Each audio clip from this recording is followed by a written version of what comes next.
Tonight, we talk about a fantastic mentoring program right here in the capital city, the bugs that you're going to be dealing with over the summer season.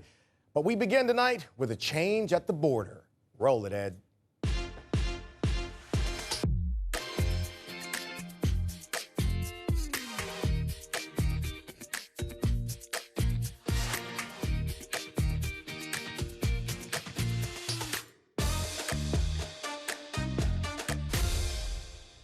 Happy Easter weekend to all of you. Hopefully you're enjoying time with your family.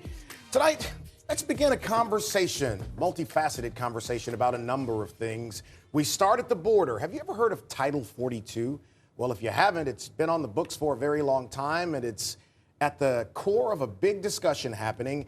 And we have a conversation with a good friend of mine and soon to be regular here on the show, Franz Borrghardt with the Borrghardt law firm. We hadn't done television together in a little while. Franz, how are you, bud? I'm doing great. Thank you for having me. So let's talk about Title 42. It is something that's been on the books since 1944. CDC uses it as a mechanism to keep people and property from coming into the country when there is the potential of a communicable disease that could be brought from somewhere else into to the United States. President Trump in March of 2020 reinstituted Title 42 at the border because of the coronavirus, and now President Biden is planning to lift the Title 42 restrictions on the 23rd of May. Now, the discussion is, in Texas especially, that's going to cause a surge at the border. Homeland Security says the spike could be as much as 18,000 crossings a day. Per day. A day. Yeah. So let's talk about the legality of Title 42. So right now, the law is that at the border, because of this public health risk that we have, and we all understand that, right? They can turn away someone trying to come in, even if they're asking for political asylum, right? It's not safe to be in my country, I need asylum. They can turn that individual away, which may on its face not seem like a big deal, but that expedites the boundary, so to speak. If Title 42 goes away, and it is scheduled to go away, right. If it goes away, we're going to see a bottleneck effect, right? Yep. We're going to see, like you said, 18,000 individuals a day saying, hey, asylum. The push is we are not safe where we are. We need to come into the United States. It's a wonderful place of opportunity. And then that's going to start immigration processes. And until the United States can determine whether or not they're going to give those individuals asylum, it bottlenecks the border, right? They have to go somewhere because they're not technically in the United States, but they're not technically out either. Right. So it's going to be very interesting to see what happens with that. You know, the immigration discussion has been one that's been contentious for a very long time here. And I often wonder, why isn't the process more modernized so that people who want to come into the country legally can do so without all of the headache that goes into becoming an American citizen?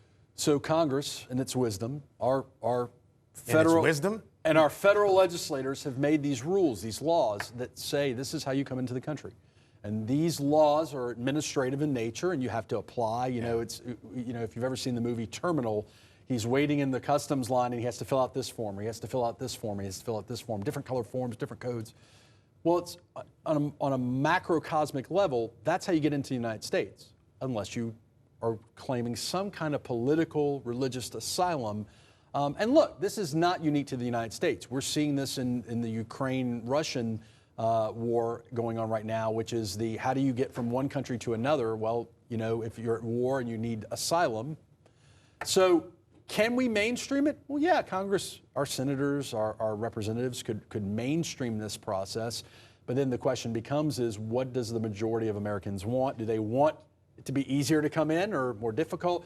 But what's interesting about this Title 42 is it's a public health law. Yeah. So are there constitutional implications that go into play with regard to the individuals who are trying to get in? Now, that seems counterintuitive, right? What constitutional rights does someone have that's not a United States citizen, right? Well, the Supreme Court, our Supreme Court has said, well, once you're here, you got certain constitutional rights. For example, if you needed emergency medical services, a hospital can't turn you away just because you're not a citizen. Right. Can't turn you away because you're not able to pay either. So to me, the mainstream, the more modernization part of this, especially in a COVID world where we have video court. In fact, before the show started, I was talking to one of your guests about, I have video court later today. I have federal court that's going to be videotaped. So, well, listen, Franz is going to be back a lot more to talk about a number of things. In fact, in a couple of weeks, we're going to talk about something involving law enforcement and the community. And how can people reach you on social media quickly? www.borrghardtlawfirm.com. All right. Now, the summer season is on the way. Sitting outside can be a chore with the mosquitoes and all the bugs and everything that goes with that. So if you're eating dinner right now, put that fork down. We got a good conversation on the way. Back in just a moment.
You know, in the last, 20 years or so, there has been this big push in the DIY space, do it yourself. People want to do things at their homes on their own, and that's the truth about pest control as well. Hey, I practice it.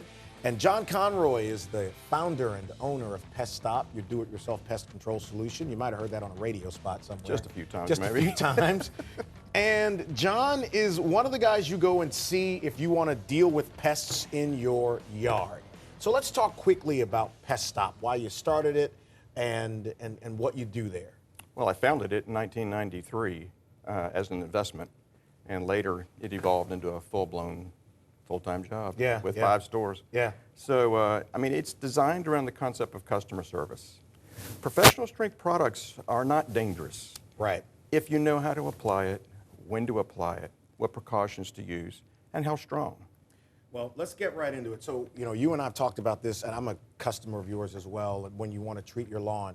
In Louisiana especially, we're getting into the warmer time of the year where it's on, mosquitoes brother. are going to be a problem. Coming. Yes. So you've got some bugs and some things to talk about. So let's do one of the pictures of some of what he has here. Now, this is a carpenter bee. Correct. Let's talk a little bit about a carpenter bee and what the issue with that is. With the warmer weather coming, you're going to see the carpenter bees get more active.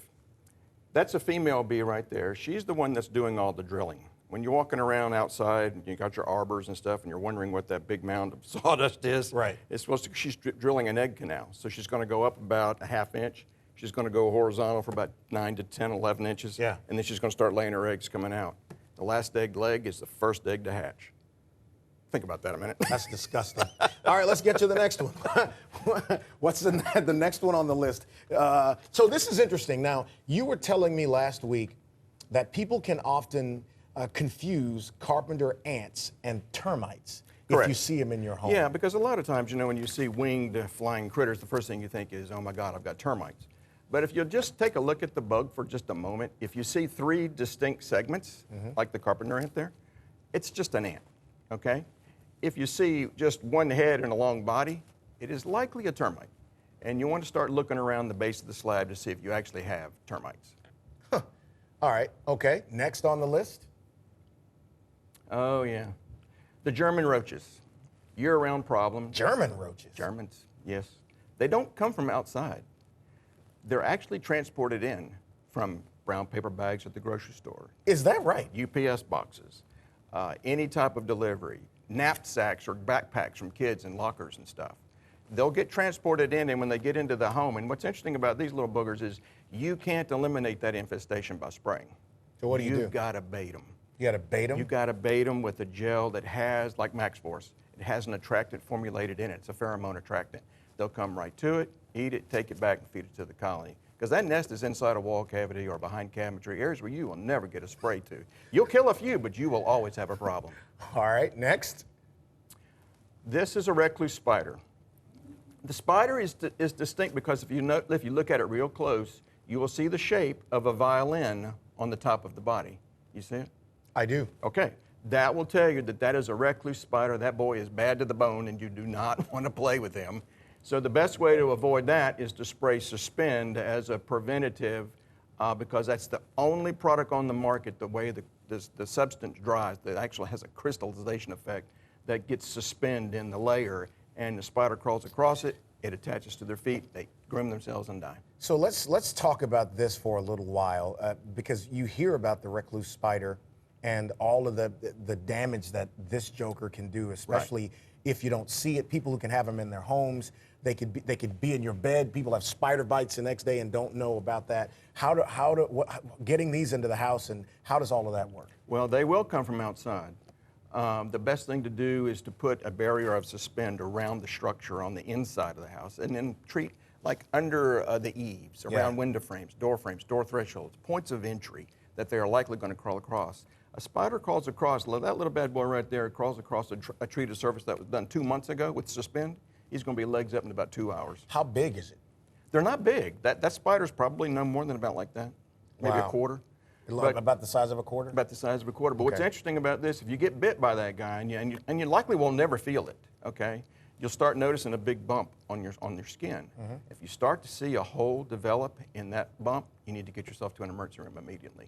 Really? Yeah, because what she's done is that skin is now dying, and that flesh is going to start getting, and the hole's going to start getting bigger and bigger. And the only way to eliminate it is to cut it out.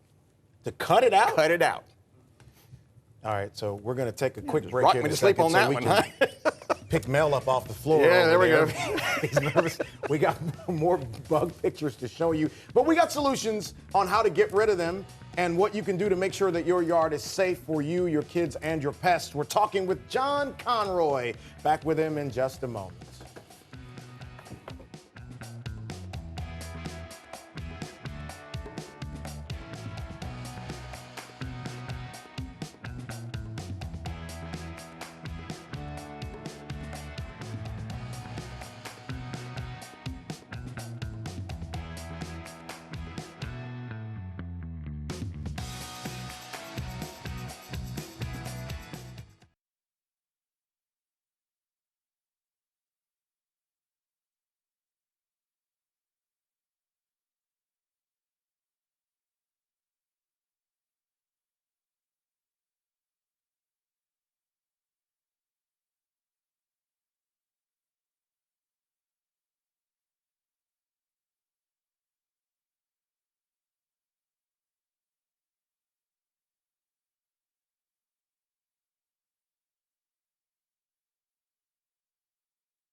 Man, that last segment was fun, especially watching Melvin over there reacting to these bugs and everything. I'll leave him alone. Let's talk more with John Conroy with Pest Stop. You've got a store here in Baton Rouge and other stores in the New Orleans area, correct? Correct. One in Metairie on Severn. You got one on the North Shore on the Causeway. You've got one on the West Bank on the Palco, and one in Lafayette. So we were talking during the commercial break, and I remember a couple years ago we were having a casual conversation, and I was talking about needing to get someone to come in to do some lawn service at my house because grass had browned out. Correct. And take a look at that. So a lot of you may have seen this in your yards, and even if you have fertilized, you're wondering, hey, did the fertilizer kill my grass? Is something going on?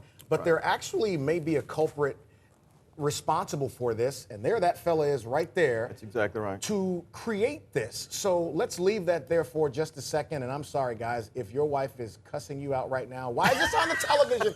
We're trying to help you out right now, okay? So what is that? All right, that is a sod webworm, and that's what it morphs into, is the moth. But go back to the picture if we can, but it doesn't matter if we can't. The brown patches that you saw there. in the grass. Go back to the grass if we can. Yeah, tell me about it. That's usually mistaken for brown patch. Yeah. Which people think it's a fungus. Yeah, If you there it recall, is. that's what you thought it Yep. was. And so putting down a fungicide is not going to do anything because Nope. it's not a fungus. Yep. It's an actual insect under the grass. Because I did that, and Yep. I tried, and it I did know. not work. I know. And then we had one conversation, and you told me about what I needed to buy to kill this fella right here, and then we did it, and within a couple weeks it greened out again. So let's talk about that process So really fast. what it is, it's an infestation of sod webworms. If you're seeing, and you're likely going to notice them if not seeing the brown patches in the grass.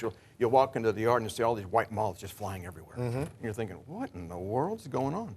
You have an infestation of sod webworms, and a lot of them have morphed already. The problem is the moths are going to be laying the eggs. So Wow. it starts all over again the next spring. So treating the yard with Tall Star makes a huge, huge difference.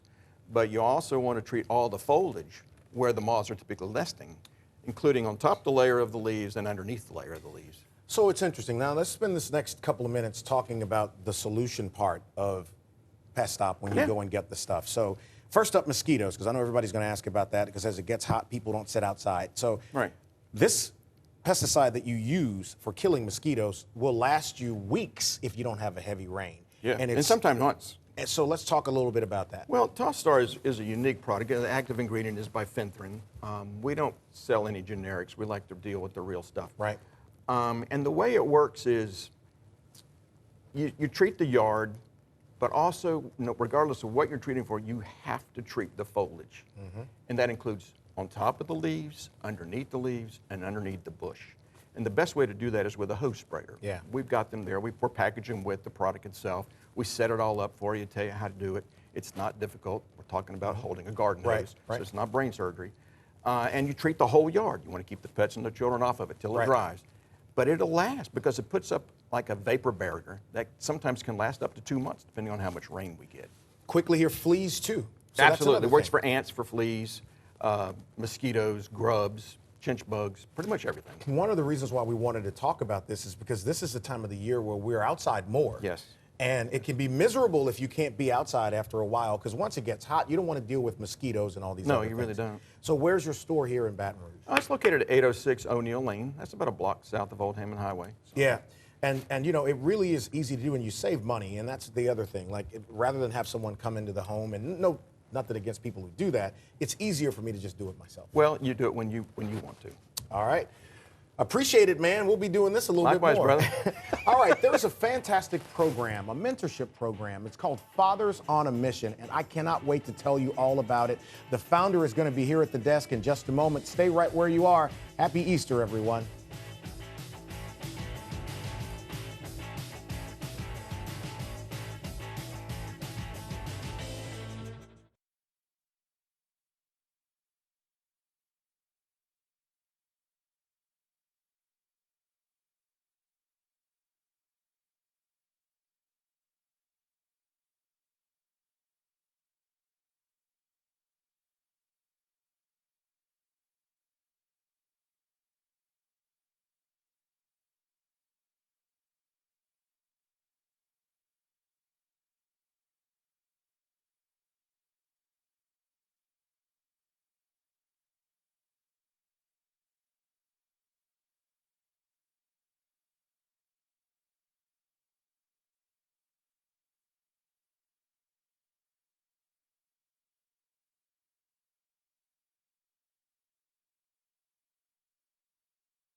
I am so excited to have Levar Robinson here. He is the founder of Fathers on a Mission, a great organization of dads who do tremendous things in our community. There's so much conversation about what's broken and not enough about the people who are actually trying to fix it. And Levar is doing that. We met a couple of weeks ago in a meeting. I was like, man, I got to get you on the show. So tell me, what was the motivation behind starting Fathers on a Mission? Well, appreciate Clay for having me on. Thank you for the invitation. Growing up myself in the city of Baton Rouge, my father, by his own choosing, wasn't active in my life. So growing up without my father in my life, becoming a father, not knowing, having an idea of what I need to do as far as being a father. Served in the military, came back home after 13 years, and I looked for resources for fathers and father figures, and I found I couldn't find any, right? That, and also doing some mentoring, trying to identify things to where our kids could be better than what they are, where they're going, and tie it into two aspects of mentoring and also fatherhood. Prayed about it, and God just said, hey, this is what I want you to do, and so I followed his lead.